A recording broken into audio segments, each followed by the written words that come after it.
Okay, my name is Ron Carrico with the San Diego Air and Space Museum. Today is October the 10th, 2016. I'm with Christian Scharff, who's the one of the sons of Hanns Scharff, who was an interrogator for the Luftwaffe in 1943 through 1945. He was known as the Master Interrogator. He was he developed and helped shape some U.S. Interrogation techniques after the war. He only interviewed fighter pilots with the 8th Air Force. Not the 9th Air Force as well, just the 8th. Just the 8th. And we're going to talk about first who Hanns Scharff was, and then we're going to talk about his interrogation techniques. And then after that, I think we're going to talk about what you did during the war as a child and time after that. So, your father was born in 1907. He passed in 1992, and he lived in California at the end of his life, correct? Yep. Why was he? How did he develop to be an interrogator for the Luftwaffe? Maybe you can tell us the story. We all wanted to know how that happened.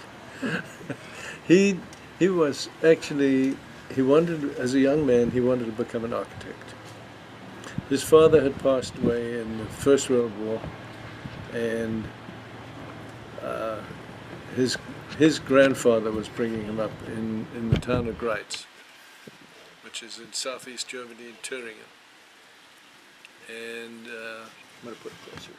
my dad wanted to, as I said, he wanted to become an architect. And then, of course, his grandfather, who was a factory owner and a very wealthy man, said, "You don't want to be an architect. If you need an architect, we hire one." So he went anyway. He went to university and he took an arts major, and he liked art. Then at the end of his schooling, he decided he wanted to get into business and trade, and I don't know too much about the little details of that, but he ended up in South Africa opening up a car business for Adler Auto Works and imported cars into South Africa. And while doing that, he met my mother, married, had a child who was born in South Africa, Johannesburg, my brother. And I'm not sure, but probably once a year he'd travel back to Germany, see the home company, do business with them, talk about, I guess, planning his new shipments and stuff like that. And during one of those trips, I was born. And we went back to South Africa, and I lived in South Africa until I was 3. And we went back and he did another trip, and that was in 1939. And when he wanted to leave, and it was time to go back to South Africa, they said, "No, there's going to be a war." So he was stuck. And where was he living at that time? I remember as being about three and a half, living in the town of Greiz. Was this a large house? No, we lived in an apartment which my grandfather owned. He owned a lot of property there, and I lived with my grandmother. And my great-grandfather owned a lot of property. And we lived in the town of Greiz for a while. Then we went to Berlin and lived in Berlin, I guess, until 43, when my dad was drafted. Up until that time, he'd remained in business. So let's see. So he was born in 1907. So he was at that time, and he would have been 30 odd years old, somewhere in that area, 32, yeah, 33. Whatever. Yeah. So my brother, my mother and I and my dad lived in forgotten the name of the town, very close to the hotel, or the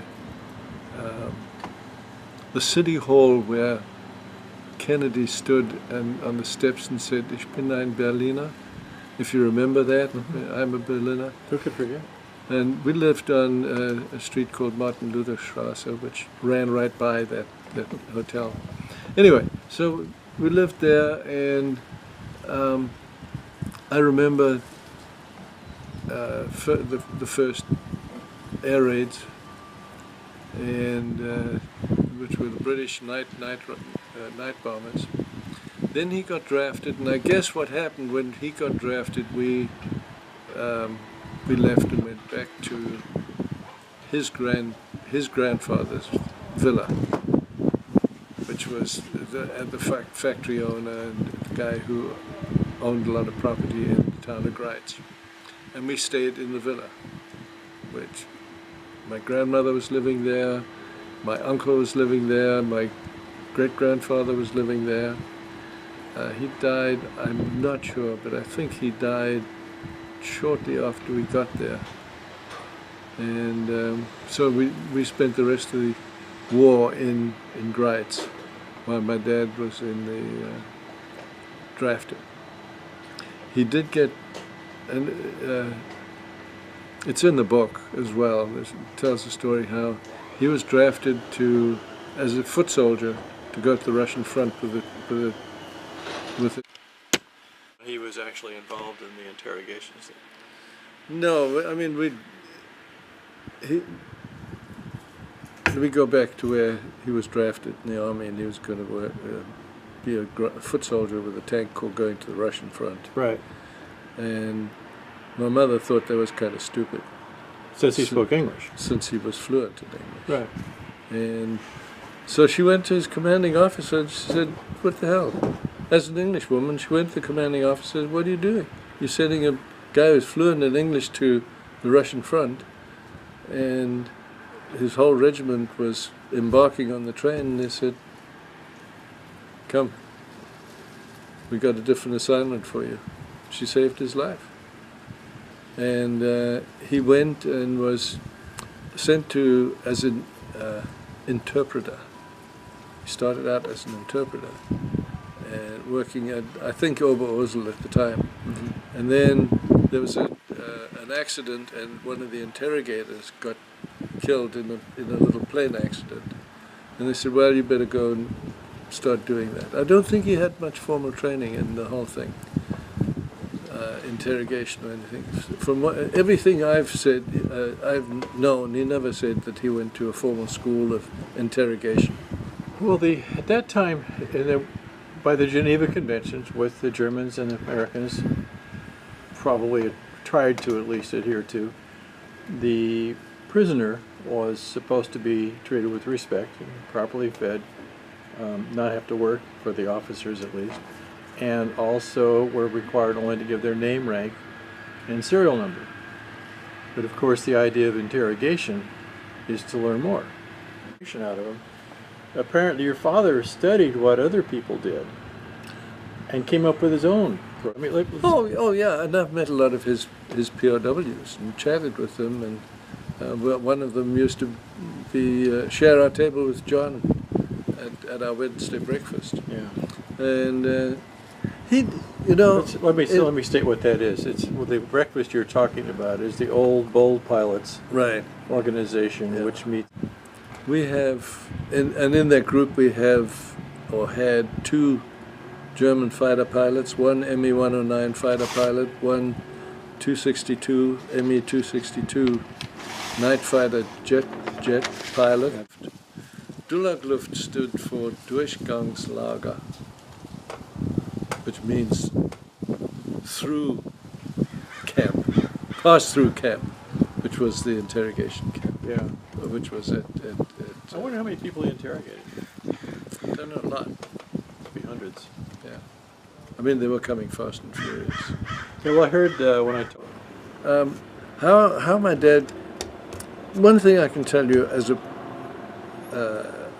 son of his and having lived with him, he's a showman, and he's a very intelligent guy, and he's very historically oriented. He can remember stuff, and so he'd like to fool around with people, make them really comfortable and at ease. I remember as a kid living in Berlin when I was really probably only 4 years old.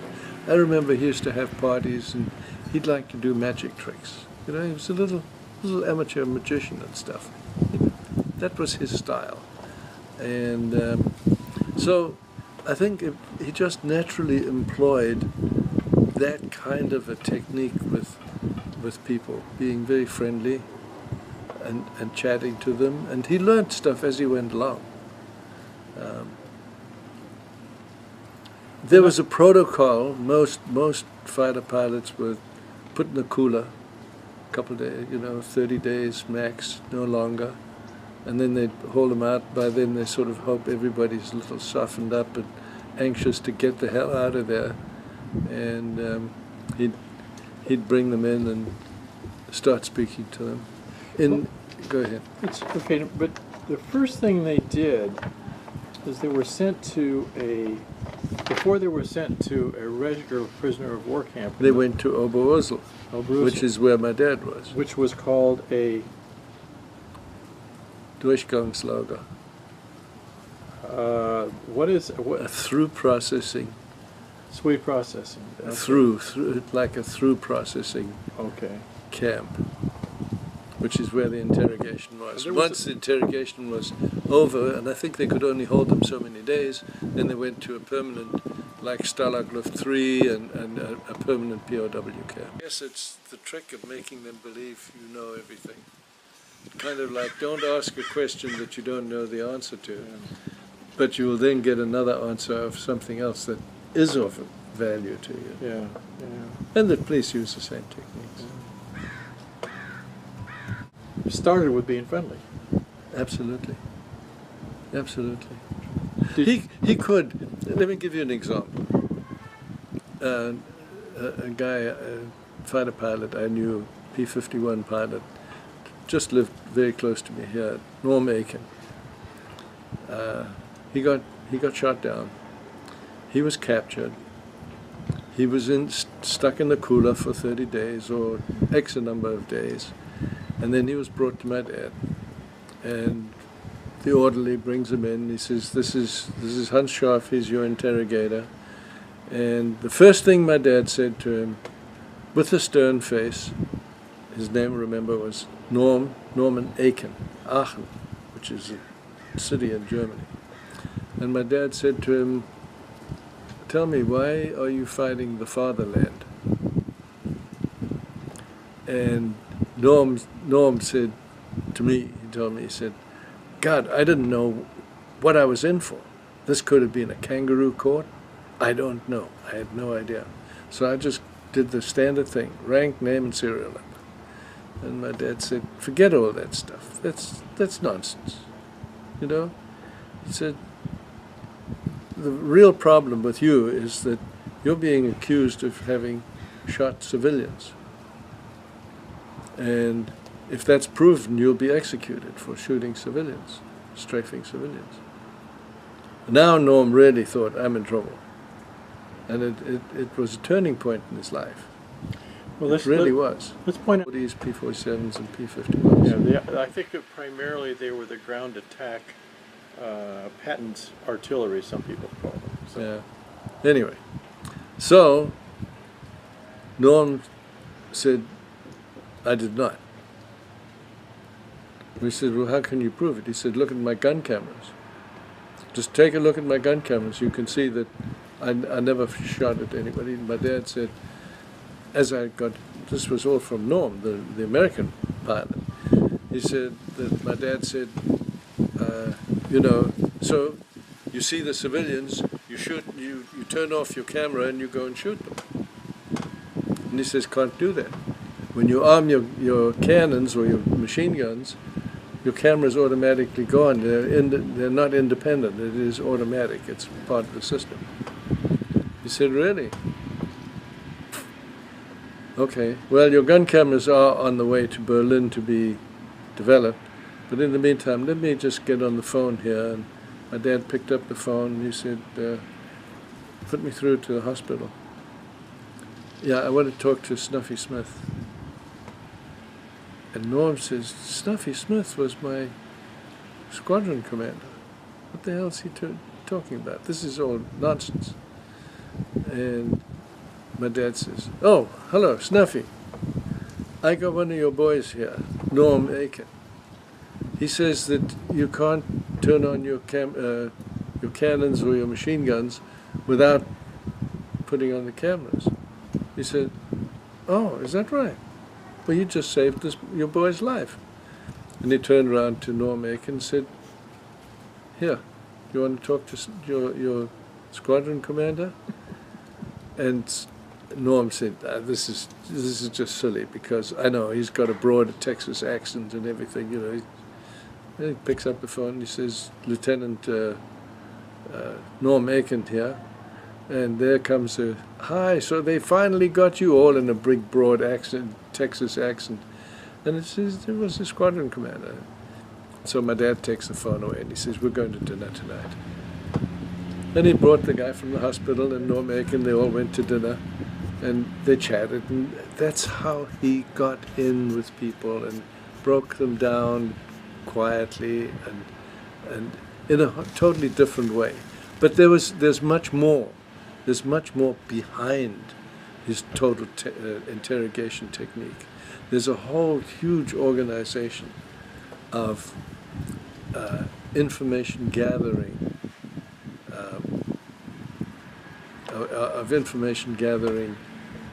people, you know, who bring information from spies, you name it, whatever. And my dad used to say, I'm actually sitting in the middle of the spider web, and all the information comes down through the peripheral from the spider web into me, and he can check everything. And he checked everything. He had newspapers coming from Spain, New York Times.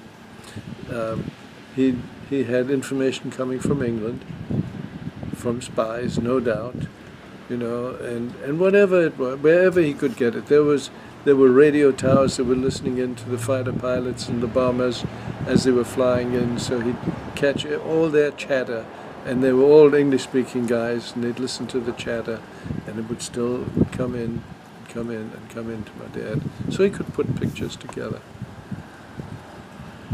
So part of his technique was to convince people that he knew everything. That he knew, and then basically try and get some information. Yeah. The person probably thought he knew anyway. Yeah. Another example of one thing that he learned, crazy. He was expecting a POW to come in for interrogation, and he had all his files laid out on the table of various guys he was interrogating, and they brought the prisoner in a little bit early, and he was kind of surprised, and there was no time for him to shuffle up and pick up all his papers. And the POW, the pilot, walks in, looks at the table, goes around, picks up his folder, gives it to my dad. He thought that was the procedure. So afterwards, that's what my dad did, you know, and by that time they already thought, well, they know so much about me. You know, for one of the pilots, he had, there was a nice picture of his, I don't know whether it was P-51 or not, in the New York Times, which he got from Spain. And he really liked that picture. It was a great photograph. And he had it blown up. It's a big photograph put behind his desk. Was that Gabreski? I don't think it was Gabreski, no. No, it wasn't Gabreski. Anyway, so the POW comes in, and he looks up and sees the plane behind him. He says, "Oh, this breaks my heart." In other words, you already know my plane. What are you going to interrogate me about? You know, a lot of stuff like that. And so I think my dad learned a lot as he went along. And what kind of things did he actually learn? Did he ever tell you of anything he learned? Just things like I just told you with the folder, using that, using all the information he could gather, using stuff that a lot of stuff, like he'd find that prisoners would have their escape documents. They'd take all their escape documents, and they'd find out that guys from a certain squadron, they had escape document in civilian clothes, so that they could maybe escape and look like civilians and have German papers. Well, he noticed that a lot of them would wear the same tie. When they were being photographed with their escape documents, depending on where it was, they'd say to the guy, here, put on a tie and jacket, and photograph him. Then the next guy put on a tie and jacket. And he found out that these guys from this particular area had the same, all were wearing the same tie. And once he figured out who one of them was, the guy would walk in and he'd say, oh, you're from such and such, right? Because he recognized already the tie and the jacket. Silly little things like that. Silly little things. It is funny that they had documents to sort of pretend that they were, I guess, Germans or French or laborers or something like that, with those silly pictures with the same tie on, rather than just admitting that they were U.S. Army Air Corps aviators. I don't know why they just didn't. Well, a lot of them, some escaped. Yeah. Never were captured. Yeah. You know, and they made it back to friendly lines, and I mean there were resistance people all over the place to help them. And it depends on where they were shot down. If they were shot down, say in France or something like that, there was a lot of resistance to help them. Now didn't I read that he had pictures of like Betty Grable on the wall or things like that? That I don't know. I don't think so. Not that he never mentioned it. I just thought that I read that he had really wanted to make people comfortable. Have a cigarette, cup of Oh coffee, yeah. tea, Oh, whatever. no question about that. Yeah. I mean, yeah. And he was in essence trying to convince them that he's their protector. Otherwise, they're going to be sent to a labor camp or shot or whatever. No, he never. And you know, he did, when I came here in '65, he was already deeply involved in his business, which was mosaic art, doing mosaic art. He would have been 58 at the time. Probably, yeah. So he didn't talk much. We didn't talk much about it, but it would crop up in conversations. Yeah. He took people for walks in the woods. Yes. Nearby. Yep. Like I said, Norm Aiken and his boss, he took him to dinner that night. He did mention that he had to have a Gestapo guy present, Right. who kind of kept an eye on things. In fact, my dad was at one time accused of being too friendly by the Gestapo, and they didn't like that. But he proved that he was worthy of what he did.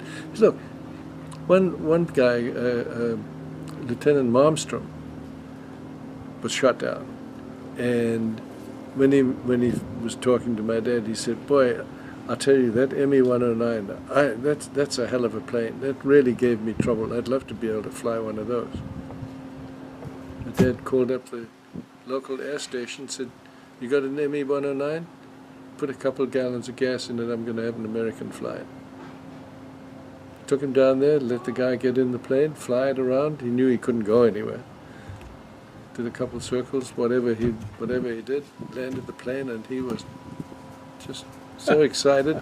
He was jabbering about all kinds of stuff, and I think he was the guy who said, one of the orders my dad had was to find out what is it when the American fighter pilot, when the Americans shoot a steady stream of tracer bullets. What does that mean? Find out what it is. And Malmstrom let him know because he was so excited about the flight. I think that was the guy. And he said, "Damn, if I'd known that so-and-so when I ran out of ammo and I saw my solid stream of tracer bullets, I should have just blah blah blah whatever the conversation was." But my dad picked up on it, and there was some valuable information from a German point of view. So now, there was a famous defector, Martin Monty, Lieutenant Yes. Martin Monty. Your father interviewed him. Did you ever talk about that? No, not really. He just said that at the end of the war he came to New York as a prosecution witness. But he also testified on behalf of some pilots. That's correct. The State Department, I think, wanted to prosecute more than just Monty because they knew that a lot of information had been passed on to my dad. And he said, look, they couldn't help it. Here's why not. This is how I dealt with it, you know. I'd take somebody out, we'd go and have ice cream or go to a movie house, and we'd just be chatting. And little stuff would slip out, you know, and blah, blah, blah. And so he'd talk about it, and he said, eventually he basically became a defense witness for those other pilots, you know, they were trying to prosecute. So that was at about 1947, 48. 48, I think he came out. Yeah, he turned himself in to the Americans when they knew the war was over. The Americans sent him back to Eastern Zone. Said, where are you guys from?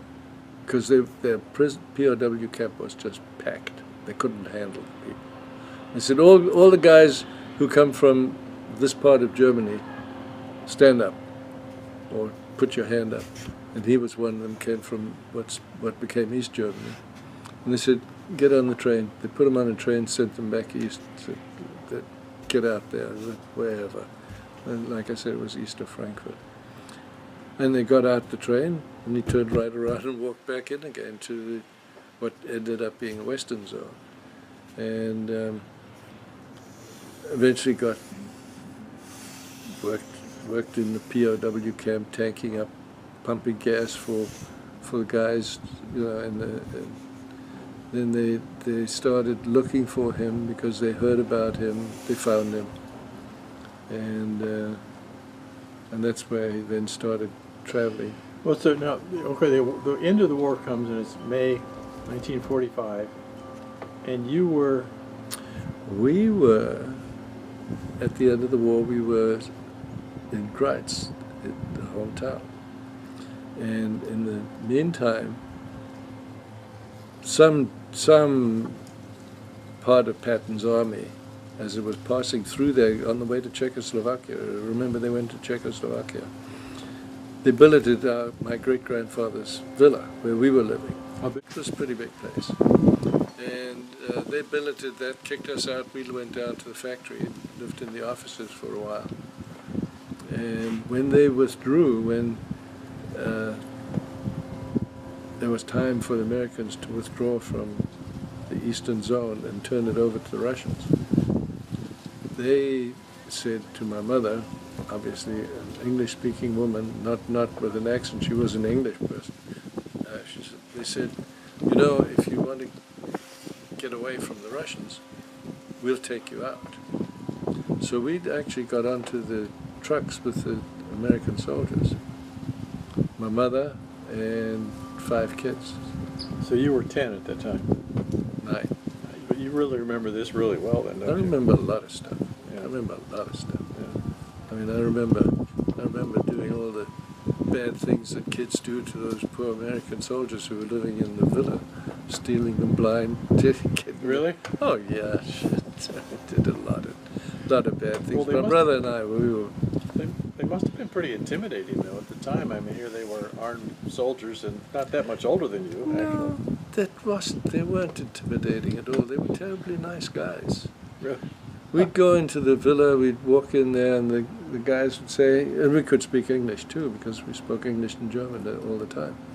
And the soldiers would say, hey, throw a box in the room, and come on, give them some candy, give them some of this, give them that. And we'd pick up that stuff and go out and have candy, and then we'd steal their ammunition if we could when they weren't looking, or whatever the hell we could lay our hands on, bayonets, anything. Well, when was it that the Americans got there to Greiz? Had to have been probably early part of 45.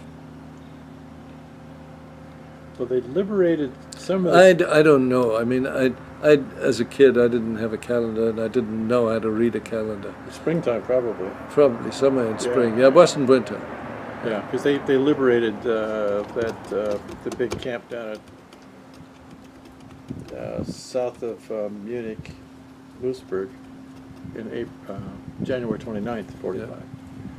And I, talked to guys that were prisoners there, and they said after a week or so they were starving again because they'd just run out of food, and one guy just escaped they were told to stay there, and he said, "Heck with this, I'm out of here." Yeah. And he just walked all the way back to Paris. Yeah.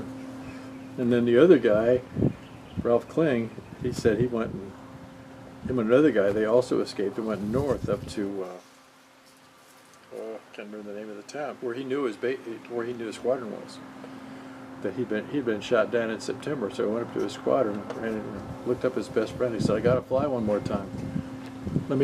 Let's go get in the P-47." And the other guy was a little. He said, "Let me sit. I'll fly. You sit in my lap." And they taxied out, and I guess the squadron commander got wind of what was going on, and I guess he called and said, "Is Kling with you? Better don't pull back in, or I'll court-martial you." So. What we did see as kids, we saw the destitute crowds, refugees moving west in front of the approaching Russians. So I wondered about that. And they moved through our town, and they were just. So where had they gone? Had they just escaped Germany to get east, to get the heck away from the? Well, the Russians were advancing from Czechoslovakia and that whole broad front, and any Germans in any area ahead of the Russians, they were told the Russians were terrible, and they were. I mean, they did everything that they could. Why are the Russians so terrible? I don't understand. I don't know. So, I mean, different breed. Different breed. Anyway, I guess the Germans didn't treat them too well either. So, but we saw the German civilians, horse carts, dog carts, old automobiles, anything, stacked, piled high, just trying to escape the Russians. They may have made it to the western zone. I'm sure a lot of them didn't, and got trapped. Well, Greitz is in. Thüringen. It's in Thüringen. There was a Prussia at the time, right? No. No. Prussia was basically, well, East Prussia is where my dad was born, which was part of Poland now. So where was Greitz in relationship to Berlin? South. Berlin, Dresden, Right. Greitz, Chemnitz, Frankfurt. Okay. So, And we were really not far from the Sudetenland, which was the point of Czechoslovakia that stuck into Germany. that Hitler took over in '38. Right. Or something like that. That was one of his his early moves.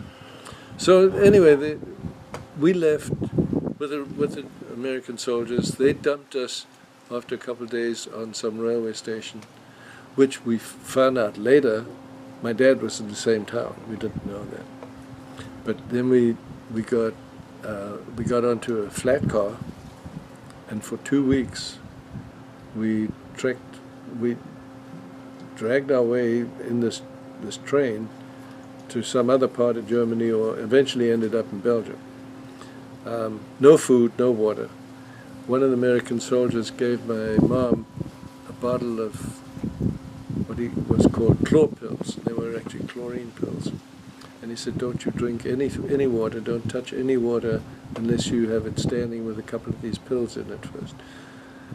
We had 2 wicker baskets with all our clothing, and I guess she had a pot.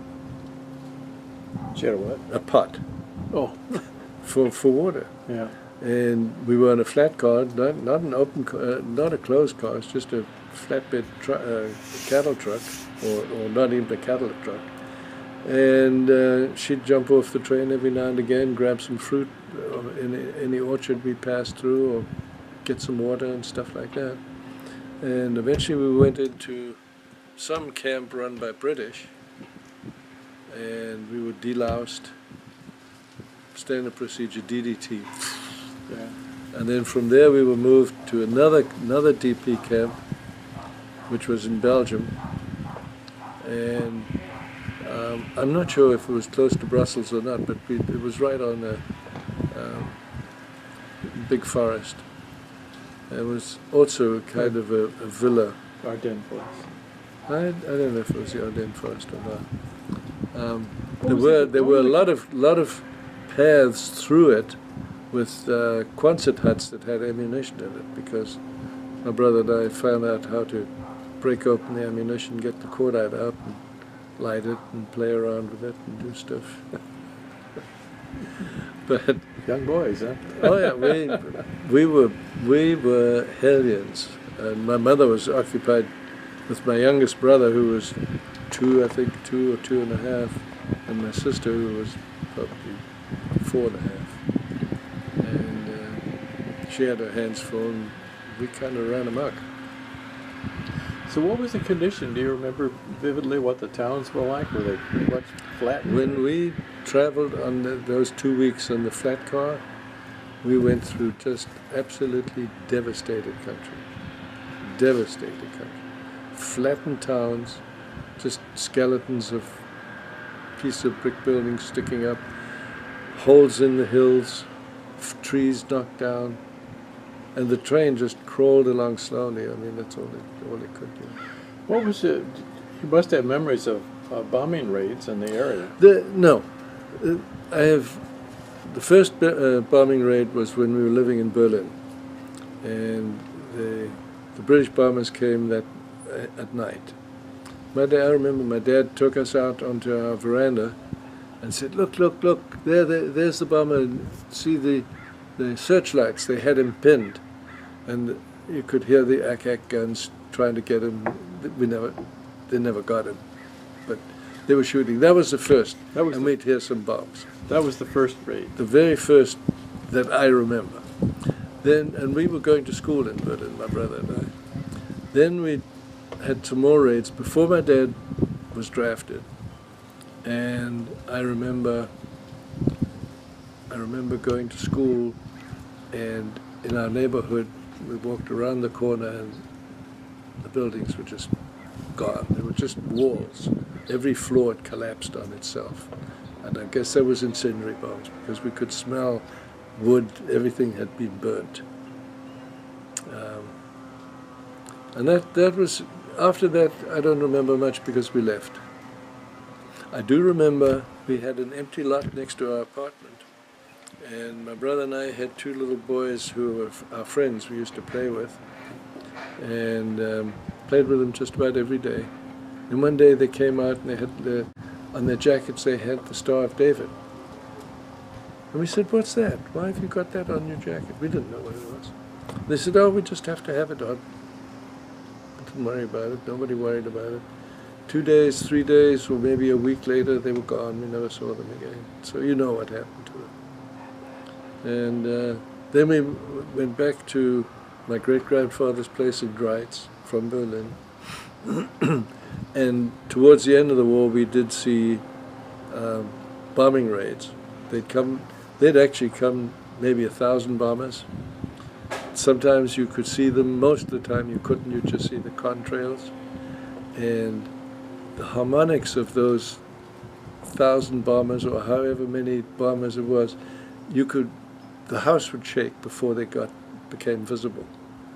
And everything would just vibrate in the house, the house would go, and glasses would rattle and whatnot. And then they'd come almost pretty much every day. They came right over our little town of Greiz. We'd see them up there, we'd see a flare, and they'd split, and one would go what we thought was towards Chemnitz, do some bombing there, and the other would hang a right and go down to Frankfurt or Plauen. And sometimes we could hear bombs falling, but they never bombed our village. This was just a little industrial textile town. So hard to imagine, isn't it? Well, I mean, maybe not for you, but to me, it's just hard to imagine anything that horrible. I guess if you lived in Afghanistan or Iraq right now, you probably wouldn't think that. But we didn't have it anywhere near as bad as that. Nothing near as bad. But I'm sure people in Berlin and Dresden and places like that, yeah, they went through the same stuff. Yeah. Worse. Dresden, for sure. We left Dresden a half hour before the big firebomb thing. We had My dad had some business, family business associates who were there in Dresden. Oh, so you were with him. We were with him. So you saw him sometimes during the. Yes, he'd come to the house. He'd get furlough and whatnot. And sometimes he'd dash off and say. Actually, it was the family jeweler who'd been family jeweler for, I don't know, 100 years. His family. We went out to see them, and we got on the train, and we heard when we arrived back to Greiz, we heard that they firebombed the place. And people were running in the streets, and it was so hot they just shriveled up and died. Yeah. War is ugly. War is ugly. Well, especially, I mean, that was in April of '45, I believe, and it was really late in the war. It was almost unnecessary. Yeah. Oh, it was unnecessary. It was a vengeance attack. Well, the British were really big on bombing cities. I know that. No, you can't blame them. I mean, the Germans V1'd them and V2'd them and bombed them, but that was Eisenhower, as far as I know. That was his plan, to go and bomb Dresden. Was it really? Yeah, I don't know. That was a punishment raid for being Germans. And you think about it, it's strange when I've been on the receiving end to some extent. I mean, I've seen a lot of what happens during war. And I remember it vividly, driving the flat cattle truck through cities just totally smashed. And people civilians died by the thousands, tens of thousands. And now we worry about, in these wars with ISIS where they go and chop off people's heads and stuff, and we worry about killing one or two civilians, collateral damage. You can't avoid collateral damage if you're going to, think about that Second World War. Think about what we did to Japan. Now I'm an American, right? What we did to Japan. Just obliterated them. To stop the war.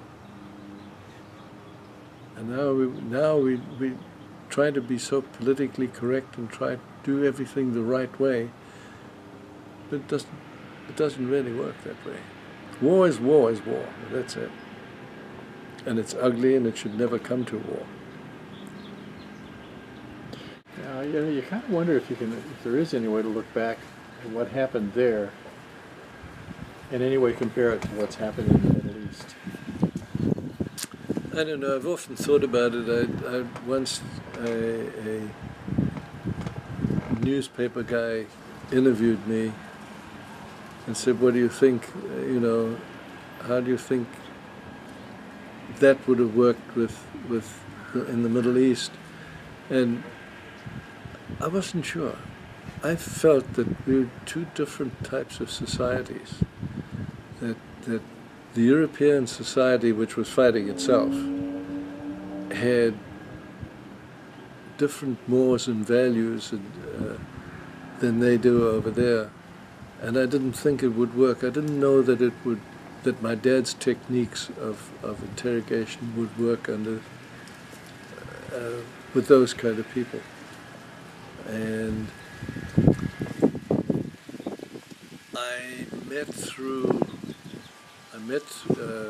went to Warner Springs. You familiar with Warner Springs? Mm-hmm. I went up to Warner Springs with a guy called Fred Ferrazzano, who was in the Naval Intelligence. He said, "We're going to tour that place." And the guys were very excited when they met the Scharff. And they said, let me take you to what we call the Hanns Scharff soft cell room. And they had a little room down there at Warner Springs. Wait a minute, wait, hold on. What? I'm thinking of Warner Springs as being a vacation facility, but they have some sort of... No, they have a survival camp. They have a survival camp. SEER camp. SEER camp, right, yeah, exactly. And that's where we went. Oh, wow. And I toured it with Fred, and the guys were excited. Oh, we know all about Hanns Scharff. And then they told me about survival and this and that, and how they learned to use both types of techniques of interrogation. And then I read a long article in the LA Times about when we first went to Afghanistan, how they had interrogators there was a team of interrogators, and the head interrogator said, nobody is going to be a bona fide interrogator working on interrogating Taliban or whoever they were unless they've read the book Hanns Scharff, The Interrogator. Okay. Yeah. And they were actually mostly accountants. And they said accountants make excellent interrogators because they really watch after the pennies. So they pick up on small things. Okay? And there was a woman who was interrogating. I thought that's kind of strange for a woman to be interrogating men who despise women. Can't even imagine that.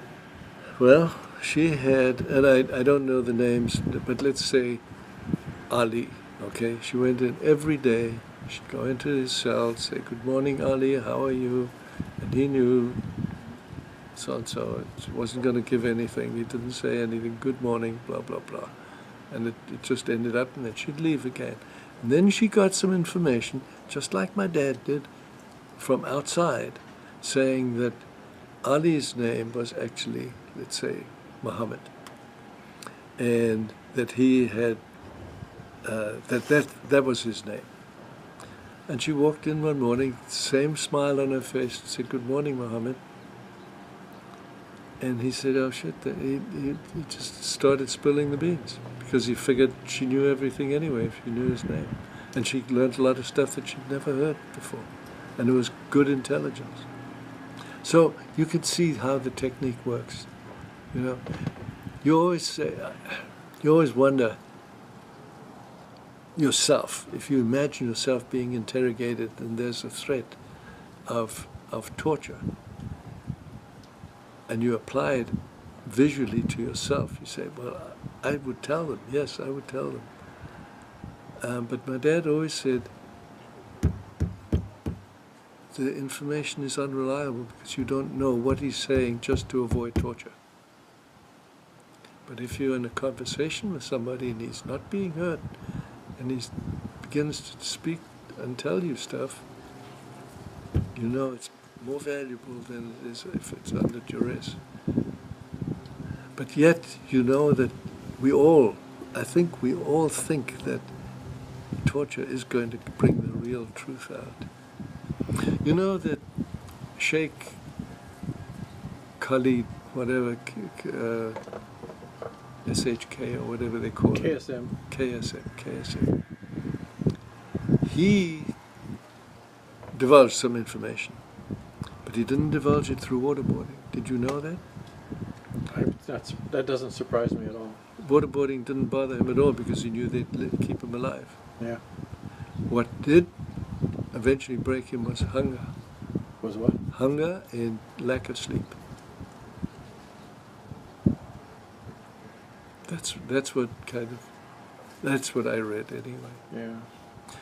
I just wonder how much information they actually get out of those guys, because most people are foot soldiers, and they don't know much. I mean, sure. But did you ever meet Gabby Grabowski? Yeah. You did. Where'd you meet him? My dad's house. At your dad's house. He did. I met Gabby Grabowski. I met the head of the wolf pack. God, I can't remember any of their names. Zemke? Hub Zemke. Right.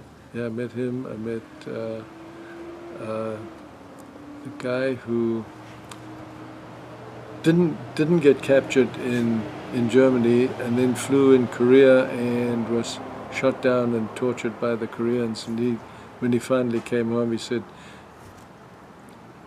"Your book of survival, Hanns Scharff, didn't work with the Koreans." Yeah. You know, they're totally different people, totally different mindset. You know, and torture was a big thing. Where did your dad live? Hollywood Hills. And then he moved down to Tehachapi, didn't he? He moved. He had a house in Tehachapi and a house in Hollywood Hills or Flower Canyon. Then he So your father, when he got out of when he came to the United States, he opened up his business. For a while he worked in Chicago, and I'm not sure of the timing, but eventually he went back to New York and started a mosaic business. which was his love. And he got a couple of good contracts with Neiman Marcus in Texas. And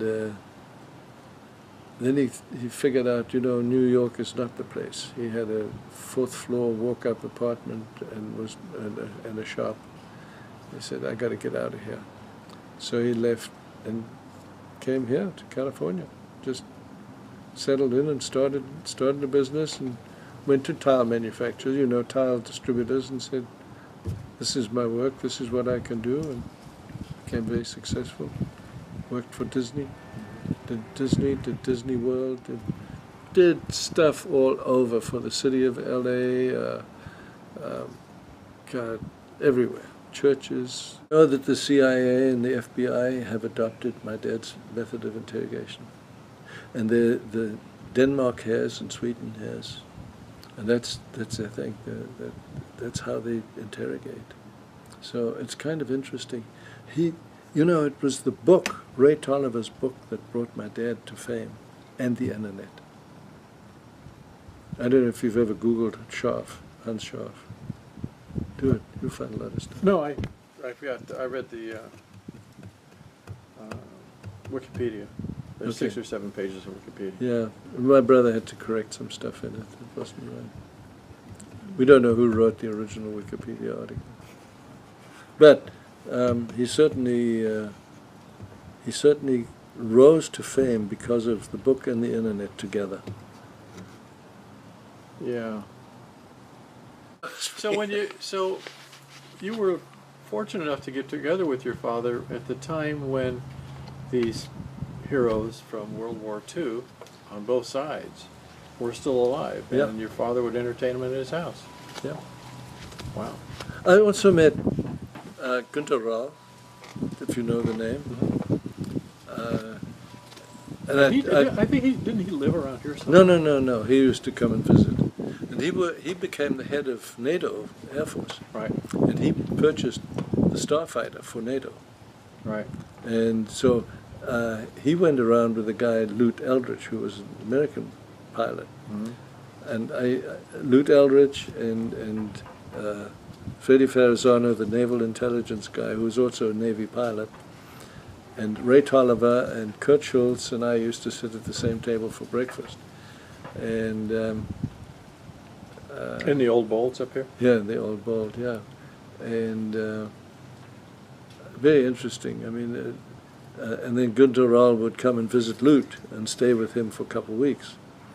And I met Günter the first time I met him. I said, "Did you know my father?" He said, "I know very well of him, but I didn't know him in Germany. All I did was I used to send him customers."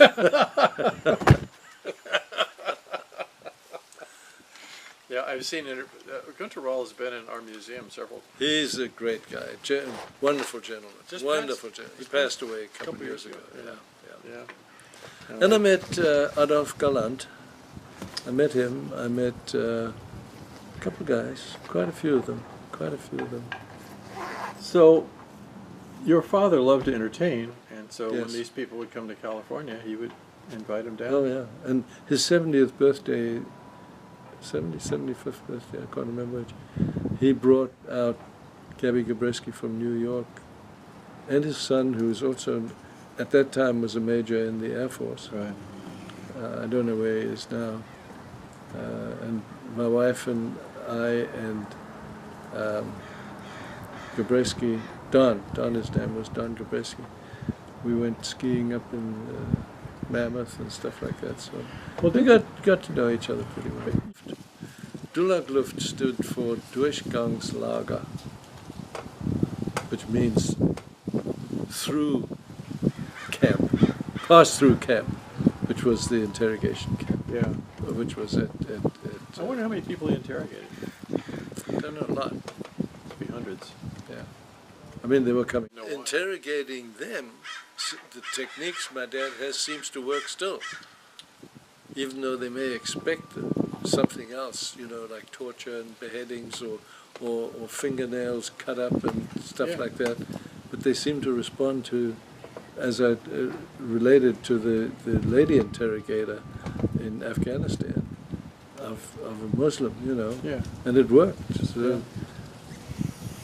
Well, if you can, you know, if you balance being tortured to death, not tortured, and it seems like they already know everything anyway. yeah. Why not? It's, I guess it's the trick of making them believe you know everything. Kind of like, don't ask a question that you don't know the answer to, Yeah. but you will then get another answer of something else that is of value to you. Yeah. Yeah. And that police use the same techniques. But the concept of torture is a very popular one, very popular. I know it's. I feel personally, if somebody's going to start, you know, putting electrical wires on me and doing stuff like that, I tell them anything they want, and that's exactly what my dad says. Yeah. They'll tell you anything you want, and more.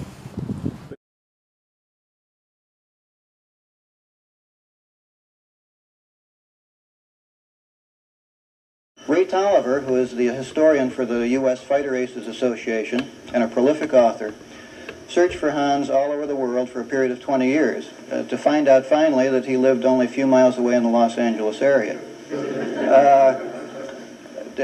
Ray Tolliver wrote the book, The Interrogator, and the book brought to the attention of the United States the fact that the true facts of how American prisoners were treated by the Luftwaffe, and that contrary to Errol Flynn's experience, they were treated humanely and in accordance with the laws of the Geneva Convention. The book also brought Hanns Scharff into the public light, and he has lectured at the Smithsonian, the Air Force Museum Foundation, Soldier Fortune Convention, and of course here with us tonight. Ladies and gentlemen, the Interrogator, Hanns Scharff.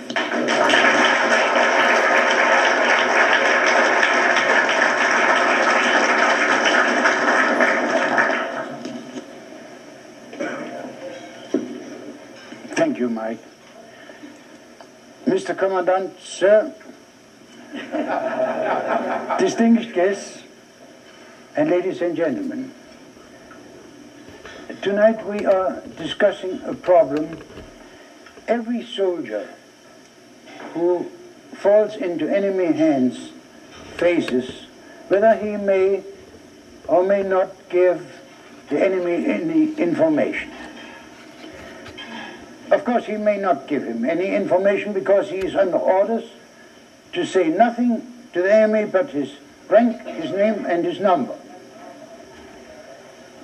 This rule has been modified a little bit by President Eisenhower. When General Eisenhower became president, it was modified a little, but it still stays on the same principle: rank, name, and number, period. I have to give you no more. If the soldier gives the enemy more information, he may be regarded as a traitor. A traitor loses his military honor. He may be discharged dishonorably for having become a traitor.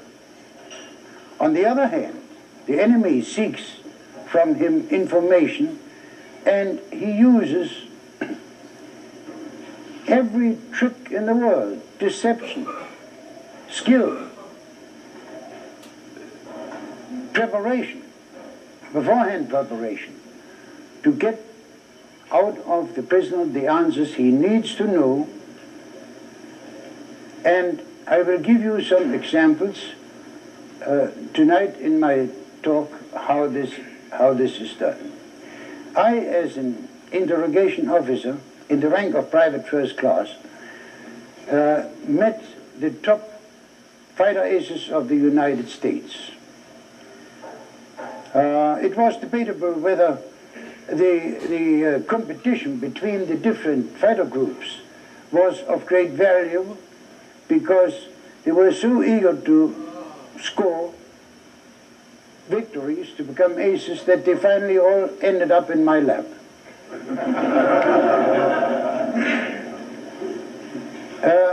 It is very difficult for you to understand the very intricate workings of an intelligence center. I will give you some examples, but it would take me hours to explain to you in detail how the intricate work of 18 different departments works of an intelligence center. There is a good description of Ray Tolliver's in the Interrogator, and Mike was good enough to ship in some of the books. In case you want one, I will be very glad to autograph it for you. I had at my command 18 different departments, which were the tools I worked with. And whenever a prisoner was brought to me, I used these tools, and I shall explain to you how I did it. I will tell you the truth, and you can question me if you wish. If you have any question on your mind, I will answer you.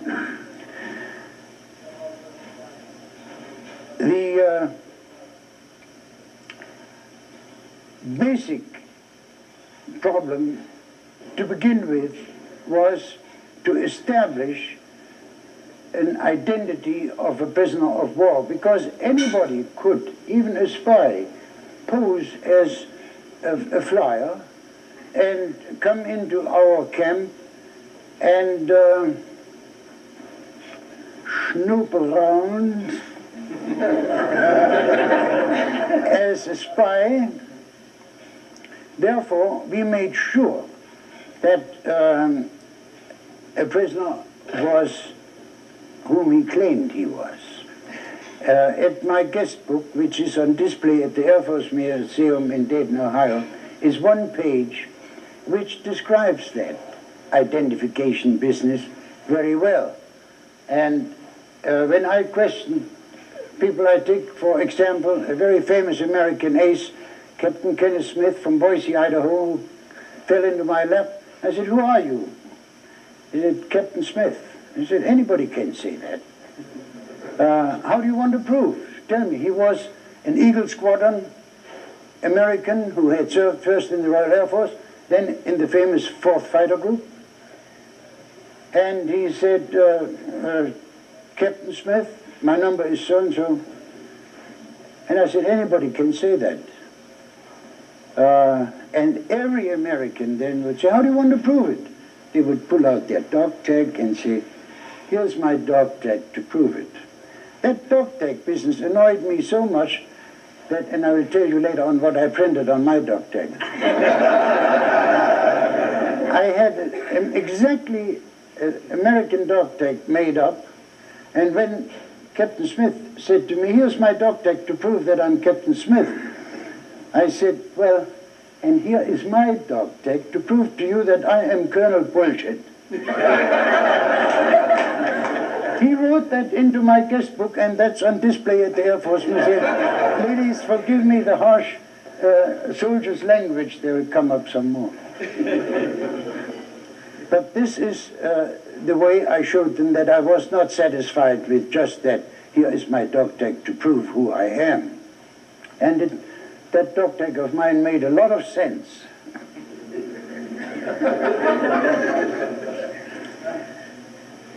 The departments I wish to describe to you are, the number one, of course, is the so-called cooler. We adopted the British word, the English word, cooler, because the German word Kriegsgefangenen is much too long. And that cooler had 250 single cells in which every incoming prisoner was locked up. Now, I was in charge of the 8th and the 9th United States Army Air Force. There was, in Europe, the 12th and the 15th. That was a different department. And I was in charge of General Doolittle's, Jimmy Doolittle, whom I have met, meanwhile, many a number of times, of the 8th and the 9th. And I was completely at home in Mandalay, in England, in their different stations where they were. The most famous one was the 4th Fighter Group, then the 56, and so on. And 33 of them I had to have in my mind, and all their officers commanding them. And the 3 generals of the 3 fighter wings, the 65th, 66th, and 67th was General Orton, General Anderson, and General Woodbury. I have met after the war over here. Now then, these young men, they were usually between 20 and 25, shot down, had a bad time, because first of all, they were lectured by their intelligence officers in England that they were going to have a rough time with those brutal German tin gods of the Third Reich. Well, they were very surprised when I invited them to sit down to have a West Point cigarette. We had special cigarettes made by the Kentucky Tobacco Company called West Point. And every prisoner was very surprised. That's the way it started when I said, have a West Point cigarette. A West Point cigarette? You got West Point cigarette? Already, rank, name, and number was forgotten. And these young men were treated like a gentleman. I was brought up in a well-to-do German family where I learned in my youth how to guide a blind man across the street. The principle of my family was that the stronger man should help the weaker one, not vice versa, as it often is in this world. And I figured that the prisoner was the weaker one and I was the stronger one. I had everything at my command. I could make his life miserable, I could make his life more pleasant. And I knew very well that an American officer didn't sell out his country for an extra slice of bread or an extra blanket for his cot if it was a cold night. I knew that very well, and I gave it freely to them, which they appreciated. I took them for walks in the beautiful German woods, and there a well-educated American boy isn't numb. He talks, and if it is about the bird singing in the bush or the beautiful trees or anything, but the rank, name, and number business was soon forgotten. The next thing which helped me very much was the department called BUNA, Beauty, News out of Booty. Well, many plane was down, many B-17 was bellied into Germany. There our technical groups jumped in and scanned that plane and brought out every little scrap of paper they left in there. The last meal ticket gave us indications. As a matter of fact, General Doolittle asked me, and he said, what helped you most during the war on your side? And I said, the escape photographs. Every American soldier was required, being on enemy mission, to carry 5 photographs, passport photographs, in civilian clothes. And when that order came through, the station photographer in England of the American fighter stations photographed all the men in the same suit, the same tie, and the same shirt. And we had a guy, Sergeant Nagel, he's now professor at the University of California in Irvine, who figured out all the ties and the shirts. And when I had a photograph like that, I would say, what does that tie belong to? Or you'd say, that's the 4th Fighter Group in Depton. Or what is that, or whatever. And I could say to a prisoner, well, how's good old Depton? He said, how do you know I come from Depton? I could see it by his tie, but I didn't tell him. That is the way, as an example, how the information through booty works. We confiscated everything what was GI, general issue, but private property we returned to the prisoners when they were shipped to permanent prisoner of war camp. For instance, Gabby Gabreski, America's top fighter ace, with whom I still meet from almost every year. As a matter of fact, a couple of years ago he attended my 75th birthday and flew in from New York to Los Angeles. He was so surprised when I returned to him his private property. His bride, Kay Cochran, had given him a golden wristwatch. And when I opened the manila envelope with his number on it and said, "You are being shipped out, you're going on transport, here's all your private property back," he said, "Oh, my wristwatch." And I said, "Of course, it's your property. We can take that. If it was general issue, we confiscate it. That's war booty. But private property, we don't touch." So when I came to the United States in 1948, I spent my first Christmas night in his home.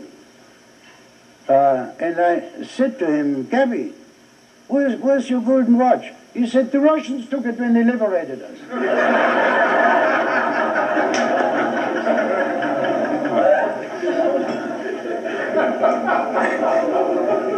I had, to show you another department, a good chance to break down such a fine fighter. Colonel Gabreski was written up in the Stars and Stripes as soon as he was lost. He was lost for 7 days. He tried to hide in Germany until he was found by some peasants and delivered to us. The German newspapers brought articles. "America's top fighter ace is down." Stars and Stripes printed a story and said, "Colonel Francis, middle initial E, Gabreski, is lost." Stars and Stripes. I was a permanent subscriber to Stars and Stripes. We had a press clipping department, that's the other tool I used, which scanned every American paper and cut it out and gave me whatever I needed. And American newspapers were available through Spain and Portugal. So I like Terry and the Pirates. But there was the notice, Francis E. Gabreski is missing. I pulled out the paper and said, when he was brought to my office, "Colonel Gabreski, I wished you would have been the famous ace." He said, "What do you mean? You sign yourself in Francis S. Stanley Gabreski, and Stars and Stripes talks about Francis E. Gabreski." The newspapers make sometimes mistakes, and they helped me. They helped the enemy. And I said, "I am talking about Francis E. Gabreski, who is lost, and he's the famous fighter. He's with 28 victories. And you are Francis Stanley." He said, "Come on, cut it out. I'm the famous ace." Frank name and number was forgotten. He wasn't a traitor. He was a very fine combat soldier and a very fine gentleman. And but there was, amongst those 50,000 people we processed through the intelligence center, one traitor, a young lieutenant who had stolen a P-38 fighter plane, flew it over to our lines and said, I am convinced that Bolshevism is a mess to the world. I want to fight the Bolsheviks. Here I am. Take me. Well, I was speaking at the grand jury in Brooklyn when he was sentenced to 25 years imprisonment as a traitor because he had flown over to our lines. Times changed. He was maybe ahead of his times, which is hindsight. But and you never know nowadays what a traitor or what a hero is. I mean, I have heard of people going over to the enemy talking on their radio and they become heroes. He got 25 years. Martin Monti. And that was one of the reasons why I came to the United States. I also was asked by the Pentagon to lecture what my achievements were and how I did it. Well, I'm often asked, what was it worth? What did you do? Give me an example. I like to tell how intelligence works.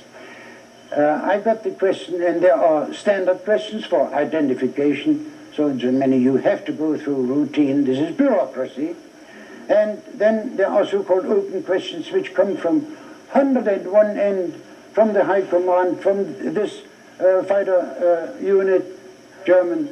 What does that mean? What does the enemy intend to do? Can you answer?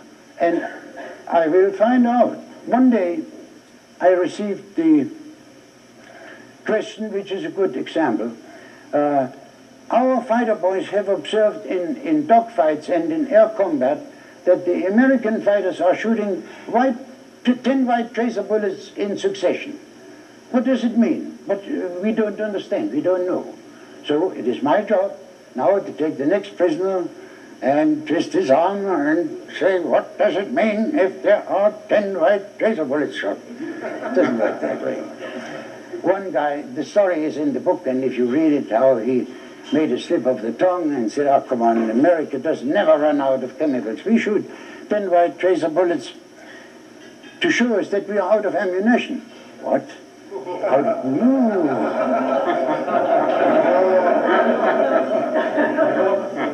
I immediately wrote a report, and an interrogation officer has to be a skillful writer, because the people who read what you have learned must understand the significance of it. And I immediately wrote a report, disseminated it to all the German fighter stations, and I said, if you are involved in a dogfight, air combat, and you see 10 white tracer bullets, you have a sure kill, because he's out of ammunition. One day, I lectured to German commodores. Amongst them, one of the great fighter aces, Pips Preller, commandant of the 27th German Fighter Group. And when I lectured, I said, gentlemen, I have a very fine American West Point officer, a colonel, sitting in the cooler. If you want to join me for tea, come and meet him. Then you can really meet an enemy. And they say, oh, marvelous. Let's have tea together with Colonel Stark from West Point. Well, during these fighter boys, I like these men with the dark glasses and the big watches. They are much more interesting. They fly all over your room. The bombers, I hope there isn't a bomber here, they are really the bus drivers of the air. The fighters, they are the playboys of the air. And so I went to Germans too. So I had a tea party and a German colonel, Commodore, and they were flying all over my room, and I said, oh, by the way, Scharff, the other day I was involved in a dogfight with one of those P-51s, and we were shooting at each other. His expression was out of all buttonholes, and what a fight it was. And you know, suddenly I see this guy shooting at me with 10 white tracer bullets. And that moment I thought of a report you had written. And I said, yes, of course, I know. Did you get another victory? And he said, no, are you crazy? I let him go home. He was out of ammunition, don't you know?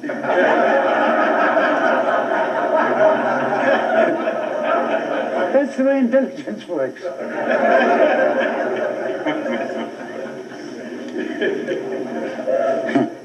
Let me see what the next department is.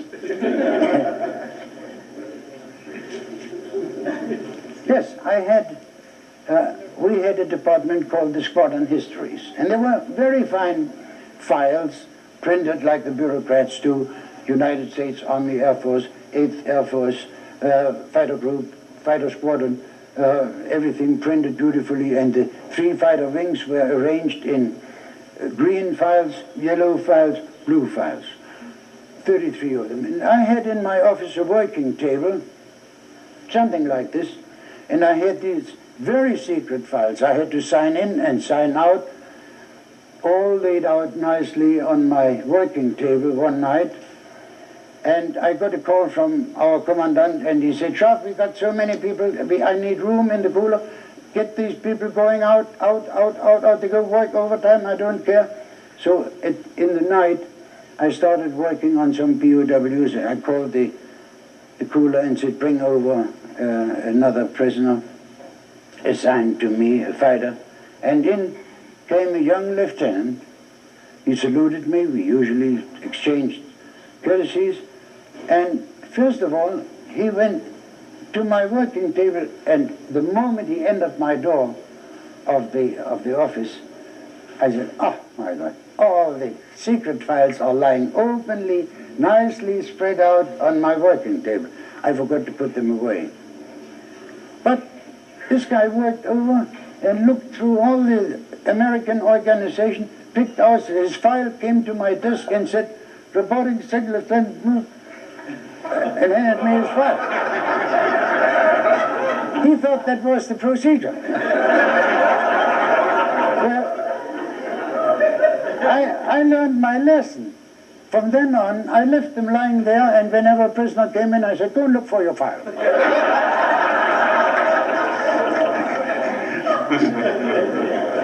Squadron histories.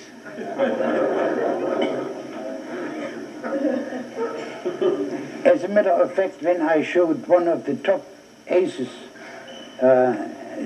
General Johnson, now a general, his story, his life story in my file, when he didn't want to tell me anything of the 56 fighter group, he thumbed through the whole file and threw it down and said, this breaks my heart. I knew his mother's maiden name.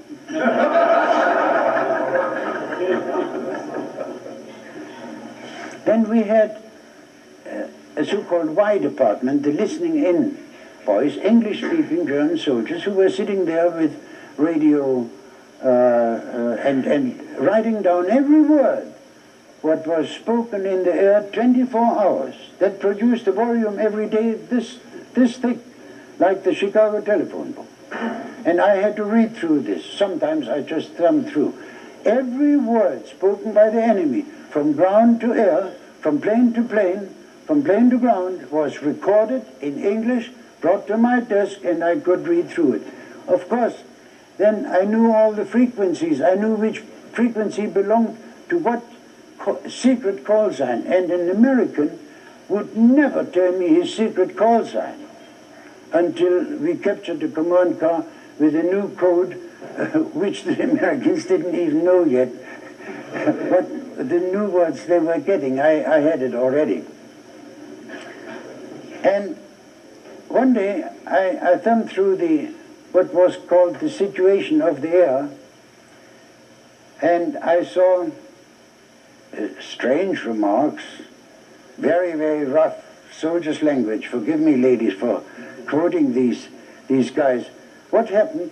A fighter group comes flying in low over Germany, and right in front flies White 1, the group leader, and way back, the last one is Purple Heart Corner, Blue 4. And in my book it says, White 1 to Blue 4. Steady boy, there's nothing to worry about. And then comes back the answer, Blue 4 to White 1. No, I won't say it exactly. You can steady my fanny, he said. And he bailed out. What happened was that the group leader in front saw two 109s coming in. And of course they always get the last one, Purple Heart Corner. And they shot him down, he bailed out. But before he bailed out, he called back his colonel and he said, you steady my fanny. And out he went, and he came to my office. And I said, the way you talk to your colonel, that's no way to talk to a superior officer. And I showed him my book, and he said, yeah, I know, my God, you got that in printing. That worried him. There was a very famous voice calling the secret call sign Sweepstake 2. And these German boys, the Y boys, they heard every day directions from call sign with a very deep voice, Sweepstake 2, Sweepstake 2, Sweepstake 2. One day we caught Captain Silverman, Sweepstake 2. We caught him. And I said, I'll take you up to our listening in tower, way up on the mountain where these guys are listening in.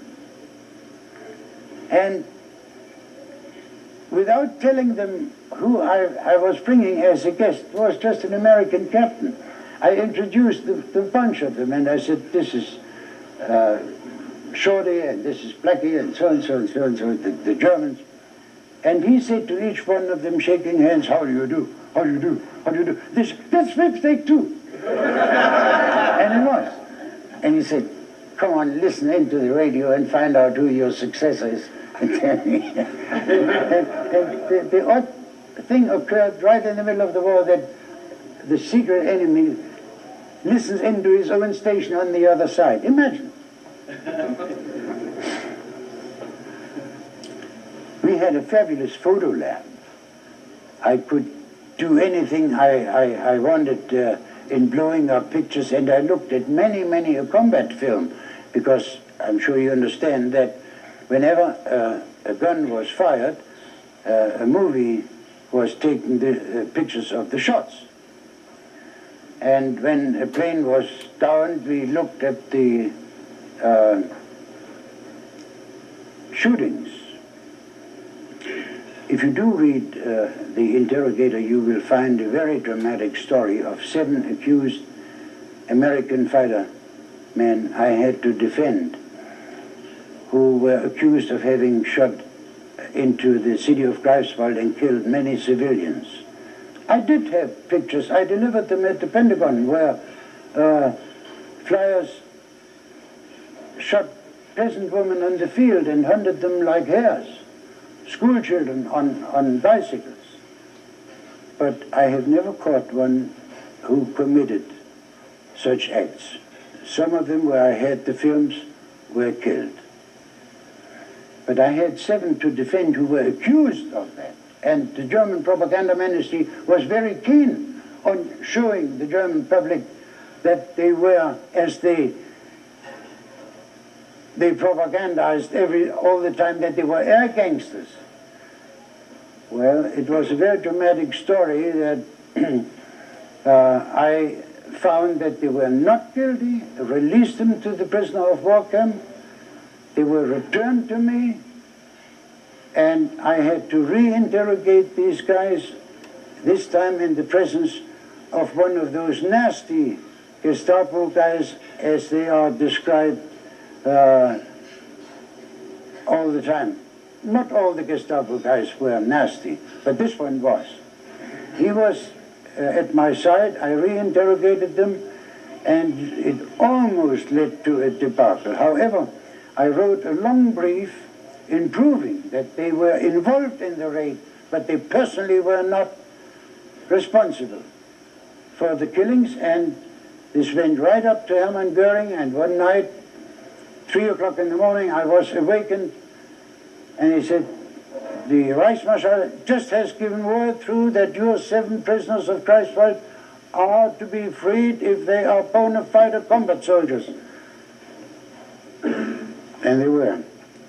Well, the leader of this group, of the 7, First Lieutenant Weisel, called me from Bakersfield after 33.5 years by accident. And they knew that they were looking down a barrel.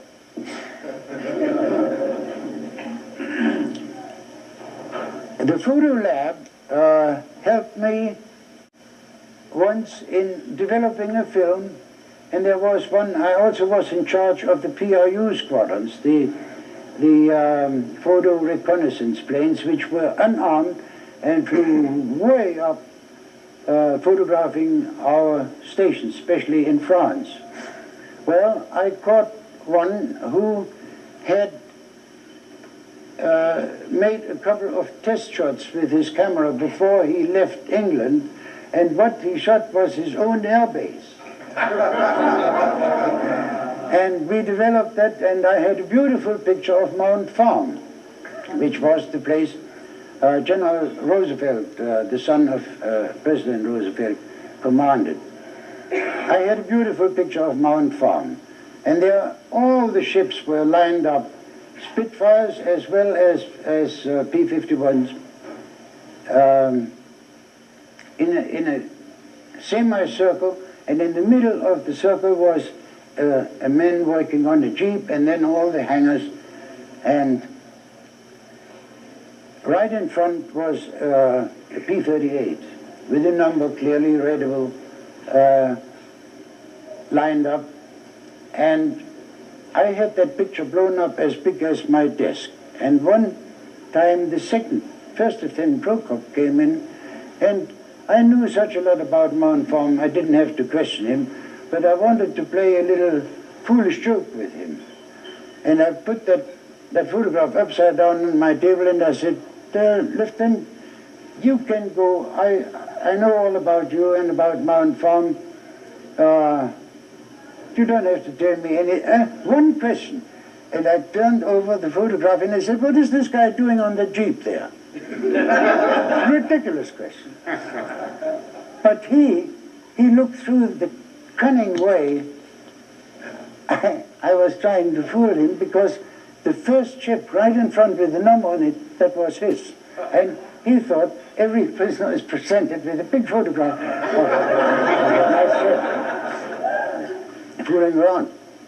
Well, then another way of fooling around with prisoners was asking them how many states there were in the United States. Big question.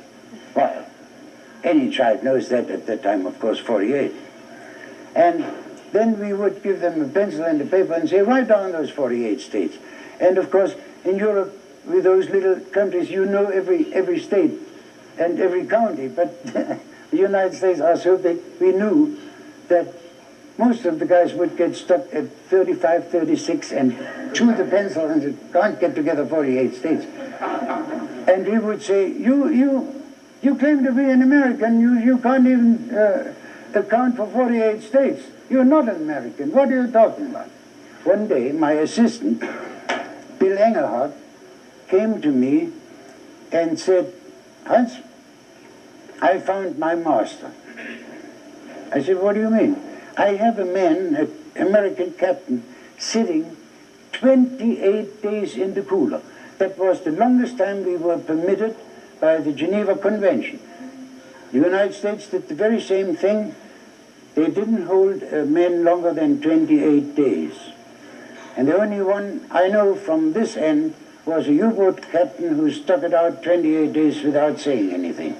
Well, Bill Engelhardt, my assistant, came to me and he said, I found my master. I have a man sitting in the pool 28 days and I don't even know the squadron he belongs to. If I knew that, I could let him go. But no way, he could be a spy, he could be anything. I said, Bill, if he is such a tough guy and such a fine man, pay him your respects. He's the better one than you are.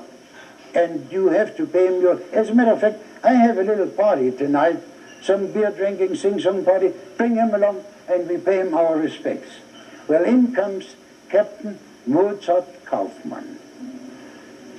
Mozart is a funny first name for any German. We are called Hans and Franz and Fritz and Karl, but not Mozart. Mozart Kaufmann. And I received him and I said, participate in my little gathering here. We are just friendly, drink some beer. Tomorrow you are on transport, I promise you. No more questioning. Interrogation is through and you are a very fine officer. So, in fooling around on that evening, I can think of nothing better but that silly, stupid joke with the 48 states. And I said to him, oh, Mozart, by the way, one more question, please.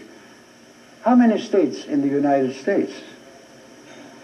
And he said, you know, before I answer such a stupid question, I rather sign your guest book. He saw my guest book lying on the table and had some thumbed through it. But what he wrote into the guest book, and you can see it at the Air Force Museum, was, Hans, you are slick and sly. I wasn't. I tried to be nice. You are slick and sly, but you make a very good party companion. Yours, Captain Mozart Kaufmann, 48th Fighter Group.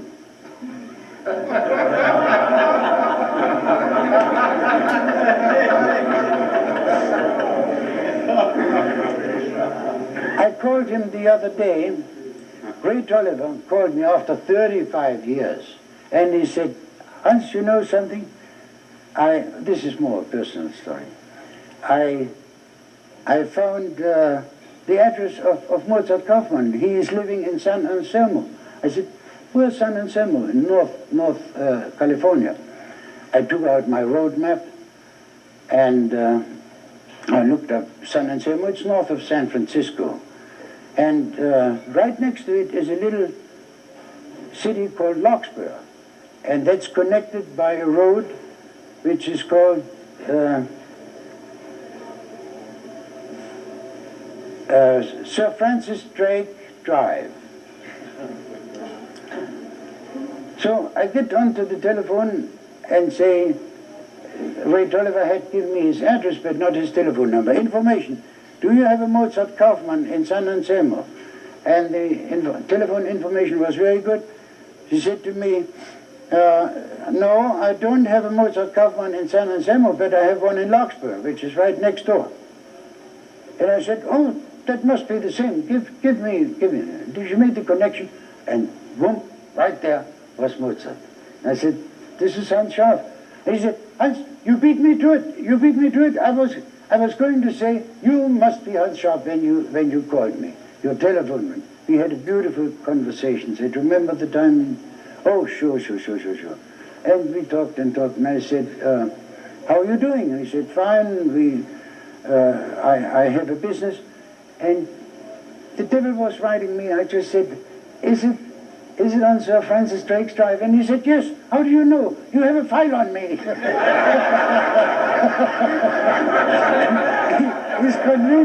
He's convinced I still check on him.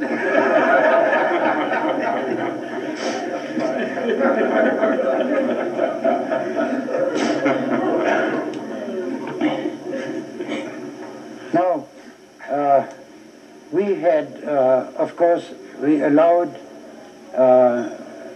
prisoners to write postcards home. And Colonel Stark, the West Pointer, who knew the Army manual very well, of course, came into my office, and he was an oddity. He was from the 12th. And I got lots of odd cases to handle. And I was to take care of Colonel Stark. And he, as a West Pointer, said immediately to me, what's your rank? I said, private first class. He said, but the manual and the Geneva Convention says that a prisoner of a certain rank has to be interrogated by the same rank or one rank higher. And you are a private? Yeah, I'm a full colonel. And I said, okay, you want to be interrogated by a general? And I went to my closet and he said, forget it. I was going to put on a general's uniform, just for him. And then he wrote, being a very intelligent man, a postcard, tried to deceive us, and wrote to his commanding General Seville of the 12th Air Force in Africa. He said, General Sir, the Germans have a blood and urine test on every one of us. I'm glad to know that your cold is better. And General Seville was very mad with him after the war. And yet, what did he try to do? He tried to inform through us, through our camp, his own outfit, that we had an enormous amount of knowledge. I think I have to come to the close because the time is getting short. I quickly want to tell you, talking about odd cases, that I was commanded to interrogate a British bomber. Of all people, I didn't know anything about it. But he was such an odd case. He flew a Lancaster 3, the biggest plane they could deliver a 500-pound bomb at a very long distance. And he was to have flown over England a petrol test. And his ship was loaded with cement sacks. His navigator wasn't the best of navigators. He landed in Czechoslovakia, in Eger, at a German air base. And the German sergeant was once a smart one, shot green, land, he put his gear out, rolled in, and the Germans jumped his plane, German Luftwaffe soldiers, and shouted at the captain, "Hände, hands up!" And he said, "My God, the bloody Germans are already in Sussex."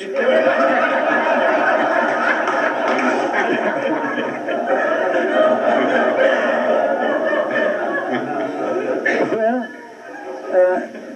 we couldn't handle the big bird, so we asked him to please taxi it into one of our hangars. And he politely did, good old sport he was.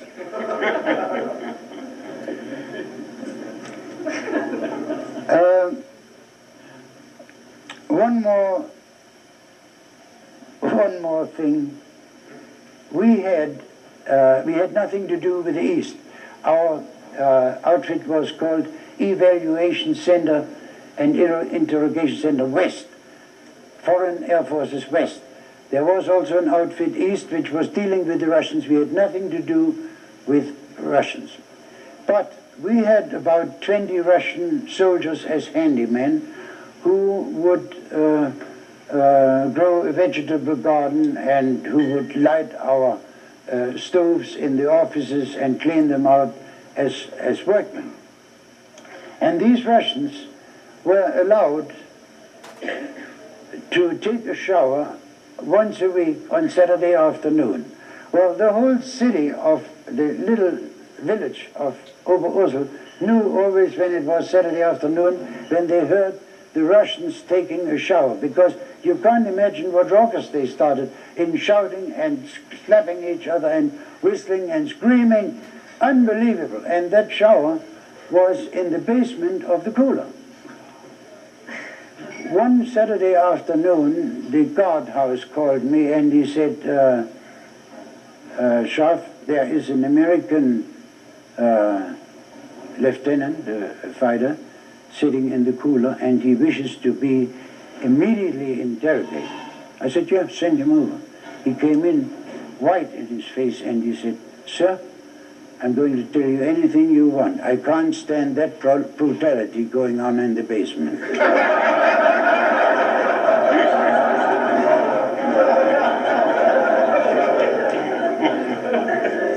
Now,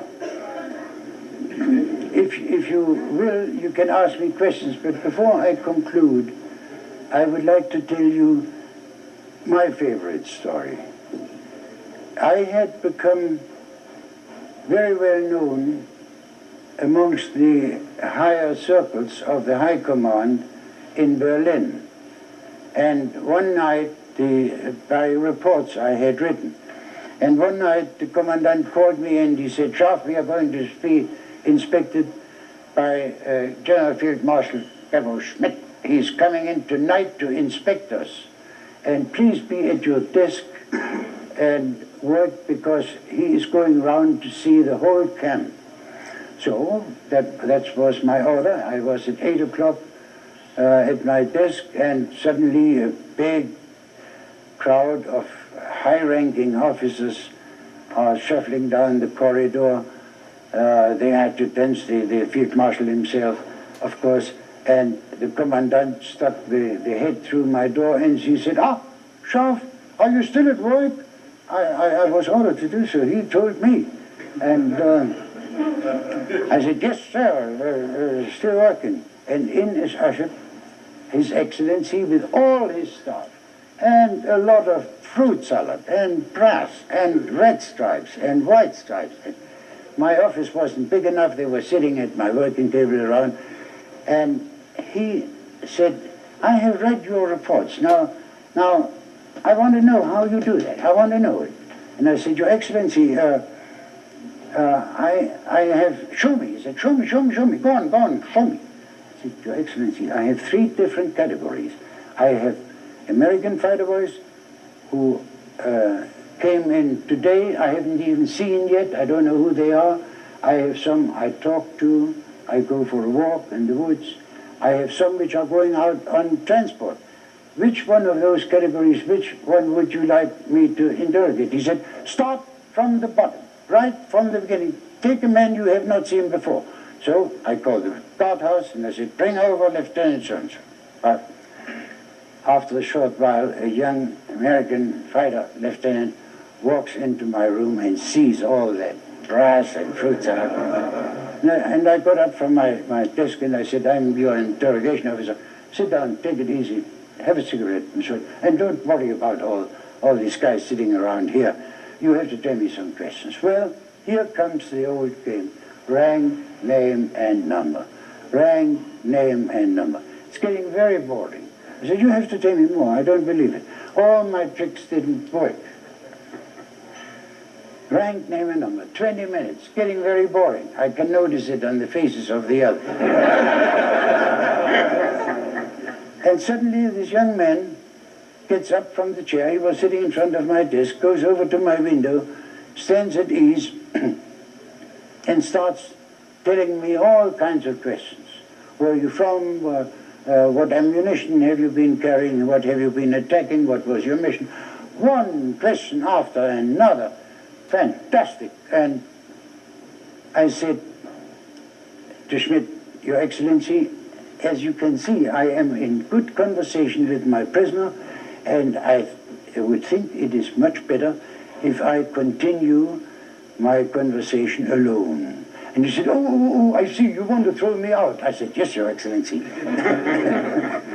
And he said, why isn't this man decorated yet? Does he drink too much schnapps? And out he went.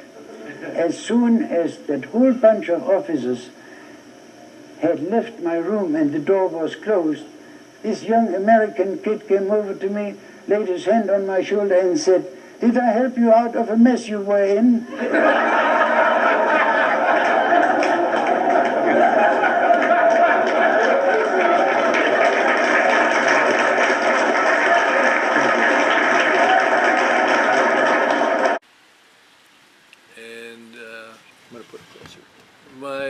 My dad wanted to, as I said, he wanted to become an architect.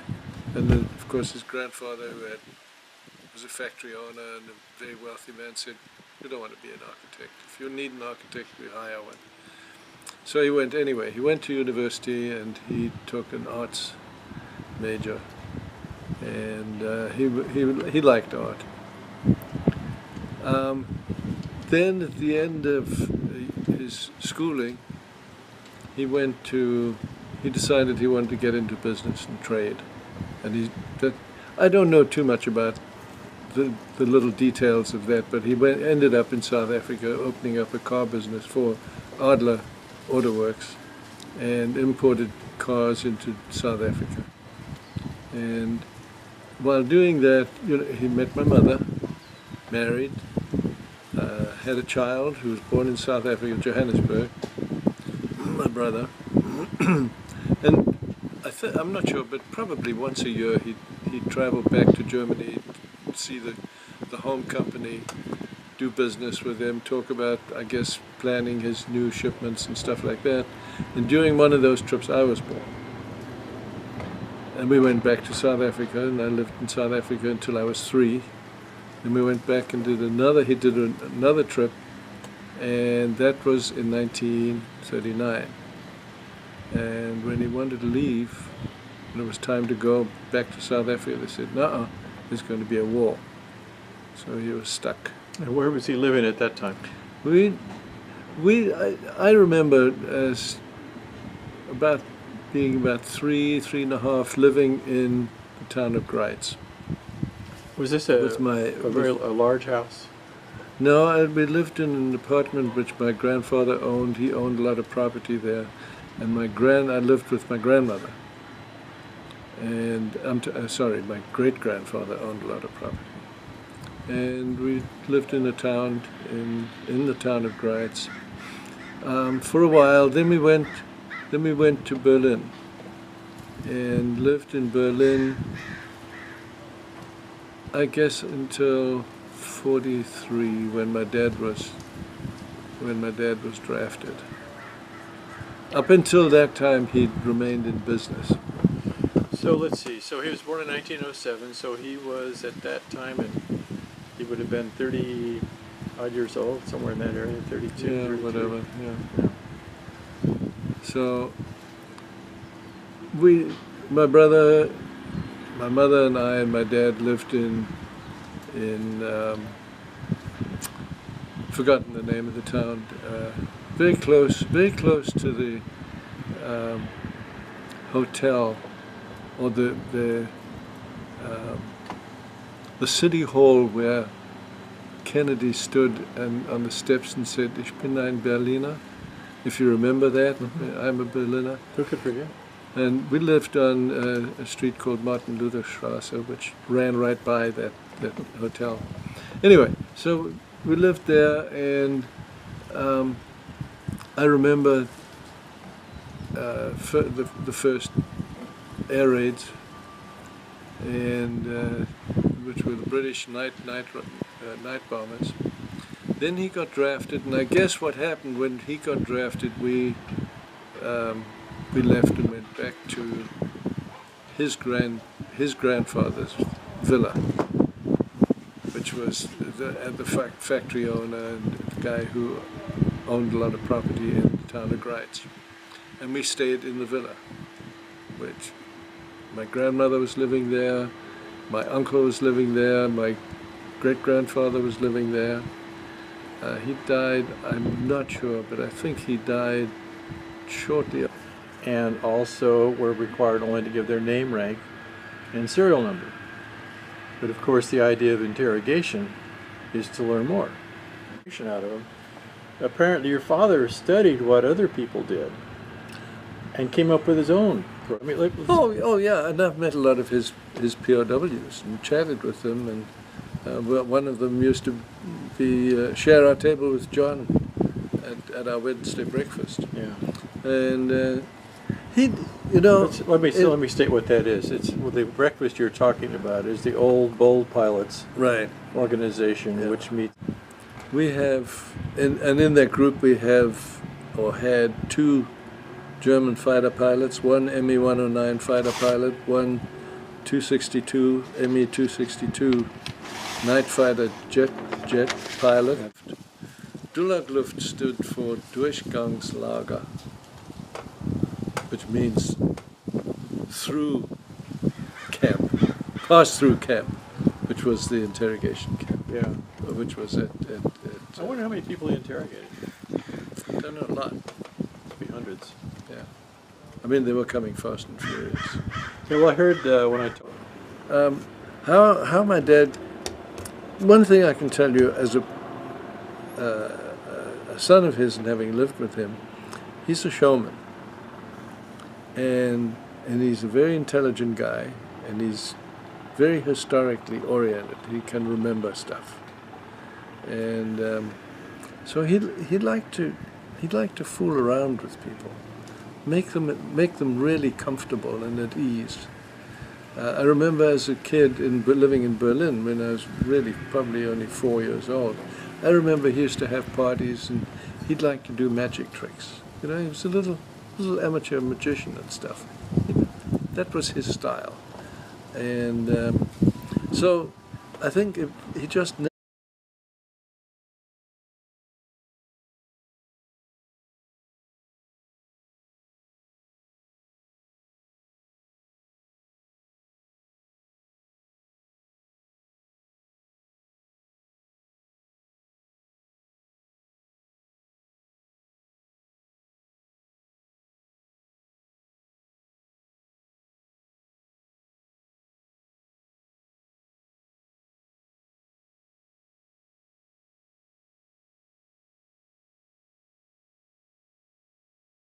Okay, my name is Ron Carrico with the San Diego Air and Space Museum. Today is October the 10th, 2016. I'm with Christian Scharff, who's the one of the sons of Hanns Scharff, who was an interrogator for the Luftwaffe in 1943 through 1945. He was known as the Master Interrogator. He was he developed and helped shape some U.S. interrogation techniques after the war. He only interviewed fighter pilots with the 8th Air Force. Not the 9th Air Force as well, just the 8th. Just the 8th. And we're going to talk about first who Hanns Scharff was, and then we're going to talk about his interrogation techniques. And then after that, I think we're going to talk about what you did during the war as a child and time after that. So, your father was born in 1907. He passed in 1992, and he lived in California at the end of his life, correct? Yep. Why was he? How did he develop to be an interrogator for the Luftwaffe? Maybe you can tell us the story. We all wanted to know how that happened. He was actually, he wanted, as a young man, he wanted to become an architect. His father had passed away in the First World War, and his grandfather was bringing him up in the town of Greiz, which is in southeast Germany, in Thuringen, after we got there. And so we spent the rest of the war in Greiz, while my dad was in the drafted. He did get, and it's in the book as well. It tells the story how he was drafted as a foot soldier to go to the Russian front with it.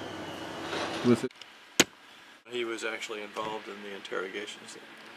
No, I mean let me go back to where he was drafted in the army, and he was going to be a foot soldier with a tank corps going to the Russian front. Right. And my mother thought that was kind of stupid. Since he spoke English. Since he was fluent in English. Right.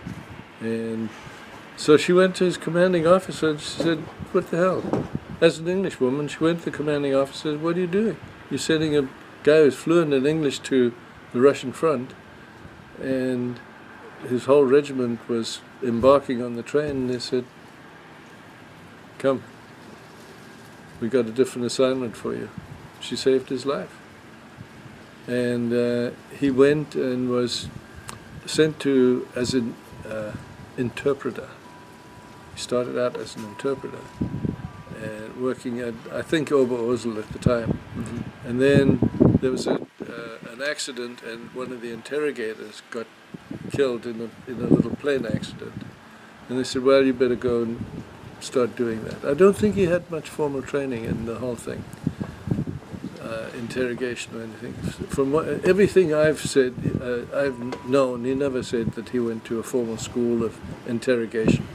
Well, at that time, by the Geneva Conventions, with the Germans and the Americans probably tried to at least adhere to, the prisoner was supposed to be treated with respect and properly fed, not have to work, for the officers at least.